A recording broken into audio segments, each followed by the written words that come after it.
Hi mga master, welcome to my channel. Nandito na naman tayo sa sementeryo or mamahaling sementeryo ng mga sikat dahil hindi po basta-basta yung ating vlog ngayon for today. Mga kapuso, uuwi na po ako.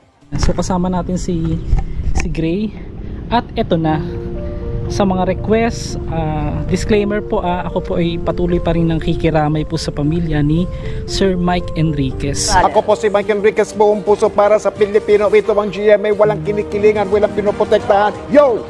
Oo, isang legendary na talagang walang katulad. Kumbaga mga master, ayan, tignan nyo to. Ayan. Nag-iisa, sumbungan ng bayan. Pong ibinabalita ng GMA Network ang pagpanaw ng aming minamahal na kapuso at kaibigan, si Mike Enriquez. Si Mike Enriquez, 71 taong gulang. Si Mike po ay halos 2 dekada nating nakasama gabi-gabi sa 24 oras.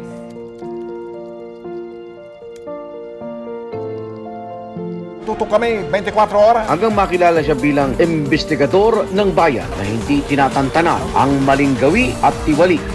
Lahat ng isang napaka popular na katangian ay nasa kanya. Ay, bongga naman ito. So hindi po ito pupuntahan natin dahil dun po siya inilibing sa diretso lang po yan. Tinuro lang sa atin. Oo.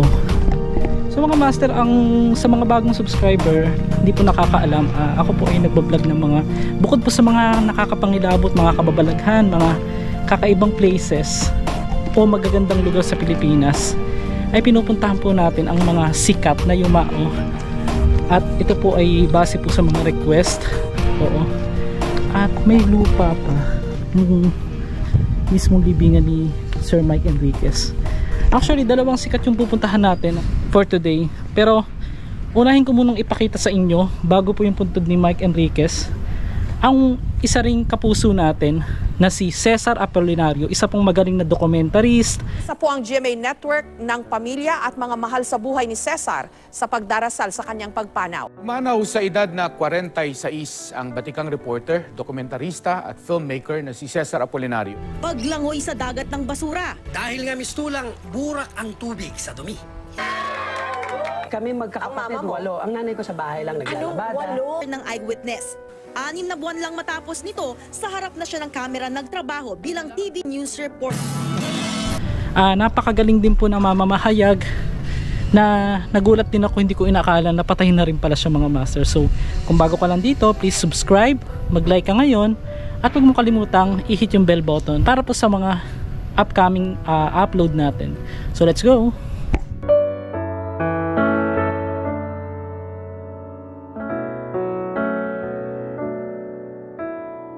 Sasakay tayo ng elevator.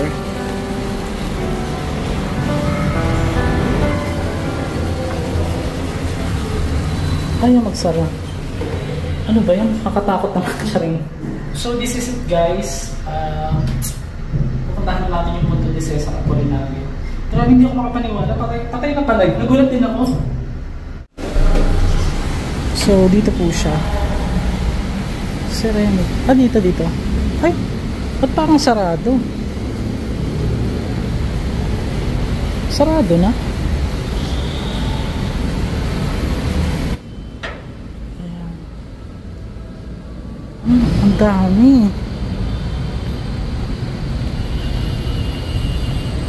Lahat ng mga patay, mga master. Cesar, where are you? Ang init naman dito guys. Wait lang. Ay, ang taray. Tignan nyo to. Nire-reserve pala ito. Mga naka-reserve na. Ano itsura? Try nga natin. Nabubuksan? Ay, hindi. Napakaraming patay mga master dito. Kasi mga abo na lang ito karamihan. Mga iniligay dito. Ewan ka, comment below. Napakamahal siguro dito ng ano, no? Nung tawag dito, bongga kasi nasaan siya?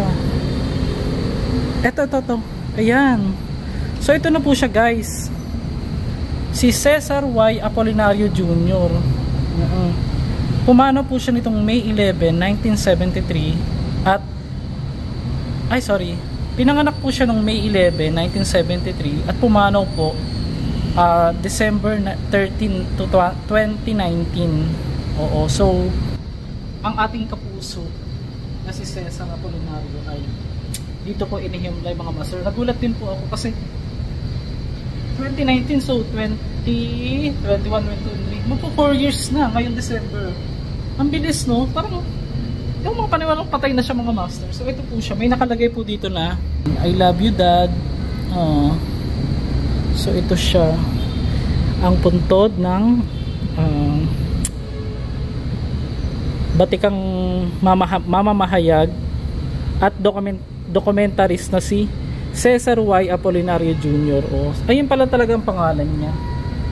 So dito po siya located sa mismong dito sa Quezon City, Commonwealth. Tapos dito din pala siya ibinurol. So ayan po, may nakalagay ditong St. Peter. Yeah, ito na po siya. At pinakadulo siya, pinakadulo. Actually mga master, yung na-vlog po natin dati yung underground cemetery sa Nagcarlan, Laguna. Isa po siya sa naunang nag-cover ng cemetery na yun sa ilalim ng lupa. Napuntahan na rin po natin. Lalagay po natin dyan sa screen. Nakakalungkot man na isang batikan na mamamahayag sa Pilipinas ay pumanaw na sa edad na. Lalagay ko na po dyan sa screen kasi alam ko matagal na pong iniinda ni Cesar Apolinario yung sakit na po. Kaya ito, nandito tayo sa puntod ni Cesar Apolinario Jr.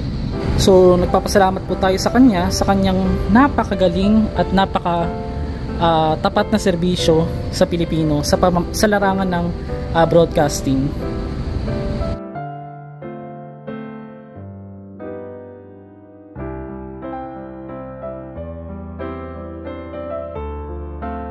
A few moments later. Mga masters, hindi nakakaalam, medyo challenging kasi lalo na pag wala ka pong naabutang mga supultorero na yung paghahanap po ng puntod ng isang sikat. Although alam nila, kaya minsan hindi natin masyadong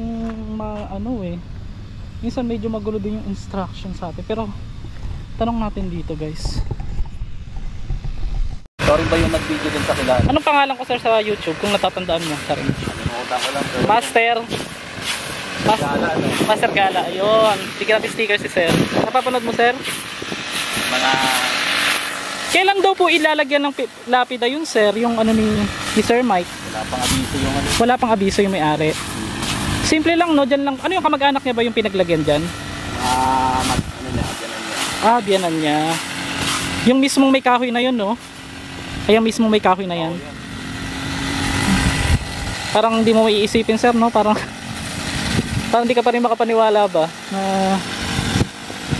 iniiwan na tayo ng tagal mo ding dinakita sa TV tapos magugulat ka na lang wala na pala.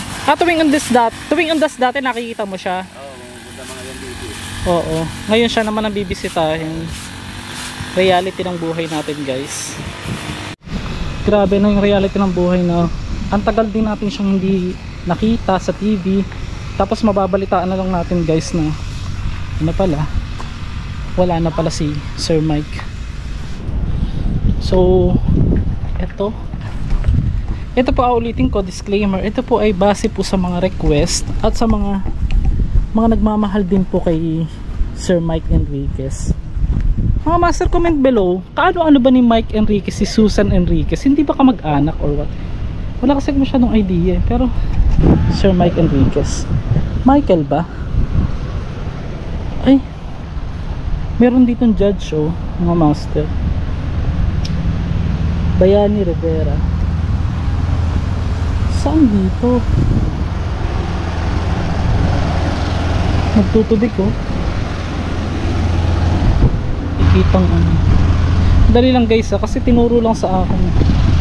Ganda naman Saan? Wait lang po mga master. Tanong natin dito sa Sepulturero. Loyola Memorial Park. Oo. Sa lahat po ng namumuno dito, ako po ay pasensya na kayo, hindi na ako masyado nakapunta sa inyong kung sino man ang namamahala. Ito po ay para lang po sa mga fans. At ako rin po, nakakalungkot man di natin nakita personal si Mike Enriquez.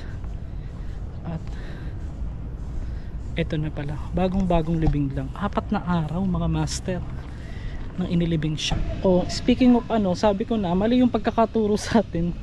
Sensya na kayo guys. Nandito pala yung mga yung nagkakater na yan. Ano daw, maroon na pula.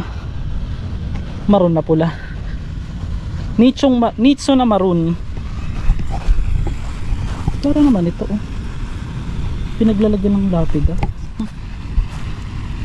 sa ibabaw. Yung tanong lang, saan yung kay Mike Enriquez? Ha? Yung kay Mike Enriquez? Ito? Oh.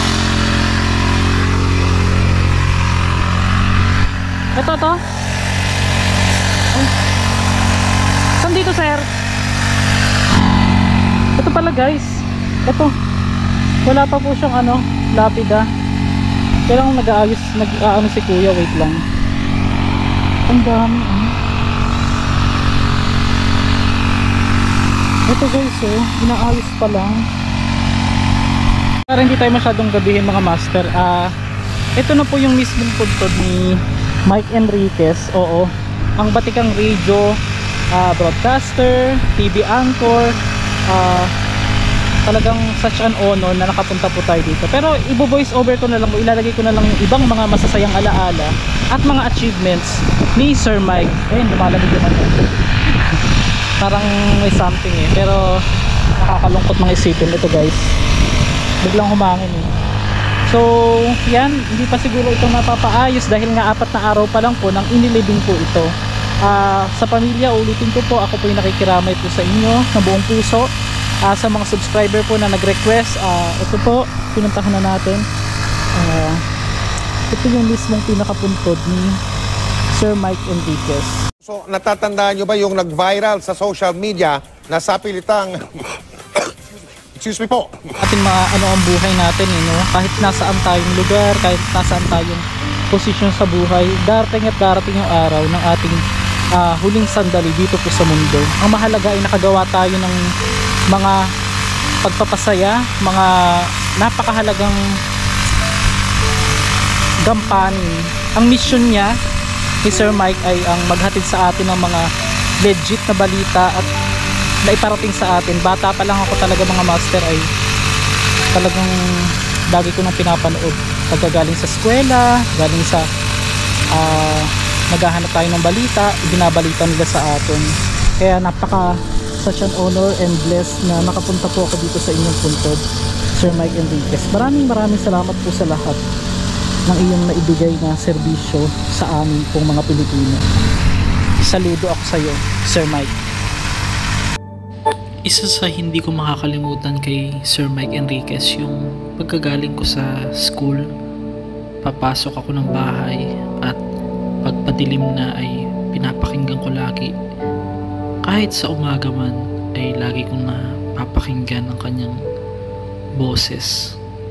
Masasabi ko na talagang napakalaking tulong ang naibigay niya sa kanyang pagganap ng kanyang trabaho. Halos araw-araw ay kasama natin siya, pero hindi natin namalayan na iniwan na pala niya tayo. Masakit mang isipin na tayong lahat ay temporary lang na nandito sa mundong ito at darating ang araw na tayo din ay lilisan sa mundong ito. Ang isa sa pinakamahalaga ay huwag nating kakalimutan ang mga taong kagaya niya na nagbigay sa atin ng tapat at serbisyong totoo para sa bayan. Mabuhay ka, Sir Mike Enriquez. Mga kapuso, may magbabalik. Simula po sa Lunes, muli nating makakasama ang nag-iisang Mike Enriquez.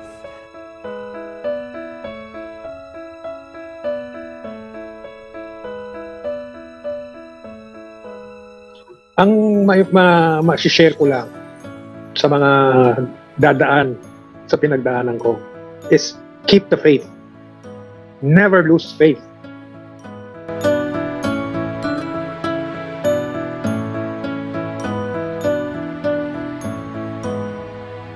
Hindi namin tatantanan Hindi natin tatantanan.